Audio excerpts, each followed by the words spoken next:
2 റക്അത്ത് അല്ലാഹു തആലക്ക് വേണ്ടി നിസ്കരിക്കുന്നു എന്ന് നിയ്യത്താക്കിയിട്ട് നമ്മൾ ഖിയാമുൽ ലൈൽ രാത്രി നിസ്കാരത്തിൽ ഏതെങ്കിലും 2 റക്അത്ത് രാത്രി നിസ്കരിക്കുക. രാത്രി എന്ന് പറഞ്ഞാൽ നമുക്കറിയാം അള്ളാഹുവിന്റെ റഹ്മത്ത് പ്രത്യേകമായി ഭൂമിയിലേക്ക് ഇറങ്ങുന്ന അത്ഭുതകരമായ നിമിഷമാണ്. നല്ല സമയങ്ങളും നല്ല നേരങ്ങളും തിരഞ്ഞെടുക്കുക എന്നുള്ളത് ബുദ്ധിയുള്ളവരുടെയും അമ്പിയാക്കളുടെയും അടയാളമാണ്, സ്വഭാവമാണ്.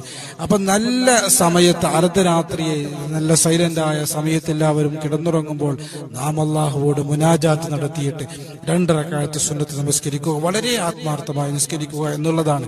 അങ്ങനെ നമസ്കരിച്ചതിന് ശേഷം 1000 തവണ യാ മാലികു യാ അല്ലാഹ് എന്ന് നമ്മൾ ചൊല്ലിയാൽ, യാ മാലികു യാ അല്ലാഹ് എന്ന് 1000 പ്രാവശ്യം നമ്മൾ ചൊല്ലി തീർത്താൽ എന്ത് ആവശ്യത്തിന് വേണ്ടിയിട്ടാണോ ആ ആവശ്യം നേടിയെടുക്കാൻ ഈ ഇസ്മ കൊണ്ട് സാധിക്കുമെന്ന് നമ്മുടെ ഉലമാക്കൾ വിശദീകരിക്കുകയാണ്.